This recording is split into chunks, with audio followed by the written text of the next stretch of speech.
విరూపాక్షుడు గురువుగారైన భాస్కరాచార్యుల వారి దగ్గర వేదం నేర్చుకున్నాడు, గుర్రపు స్వారీ నేర్చుకున్నాడు, విలువిద్య నేర్చుకున్నాడు, ధనుర్వేదం నేర్చుకున్నాడు. అంటే రాజ్య సంరక్షణకి కావలసినటువంటి సమస్త విభూతులను ఆయన సంతరించుకున్నాడు.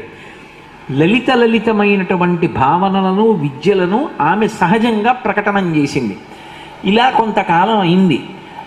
సామంతరాజులు ఎక్కడుంటారో అక్కడికి ప్రభువులు వస్తూ ఉంటారు. ఒకప్పుడు పెనుగొండ విష్ణువర్ధనుడు వచ్చాడు, ఆతిథ్యం ఇచ్చాడు. వచ్చినటువంటి వారికి ఆతిథ్యం ఇవ్వడం ఈ దేశ సంప్రదాయం. కృతీచ ప్రతికర్తవ్యం దేశధర్మ సనాతన అంటారు రామాయణంలో. కాబట్టి ప్రభువు విష్ణుస్వరూపుడు కనుక ఆయనకి ఆతిథ్యం ఇచ్చాడు.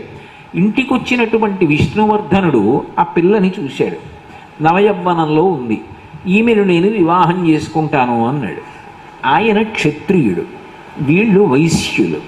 ఈ పిల్లని ఇవ్వచ్చా? క్షత్రియుడికి అనుమానం వచ్చింది. తండ్రి ఏమీ మాట్లాడలేదు.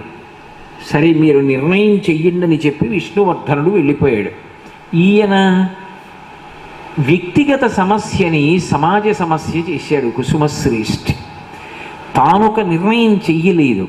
614 మందిలో ఉంది, నాకు జ్ఞాపకం ఉంటే సరిగ్గా 614 మంది వైశ్యకులాన్ని 612 103 దగ్గరగా 714 మంది గోత్రాల వాళ్ళని వైశ్యులందరినీ కూడా సమావేశపరిచి భాస్కరాచార్యుల వారిని ఆధ్యక్షం వహించమన్నాడు.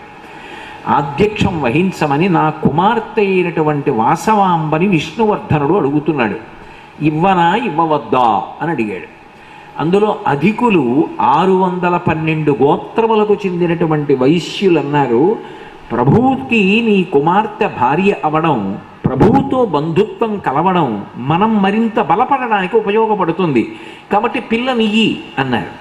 కానీ కొంతమంది మాత్రం 102 గోత్రముల వారు మాత్రం అన్నారు, అలా ఇవ్వవద్దు, మనకంటూ ఒక సదాచారం ఉన్నది కదూ, కాబట్టి ప్రభువుకి పిల్లనిచ్చి పెళ్లి చేయవద్దు.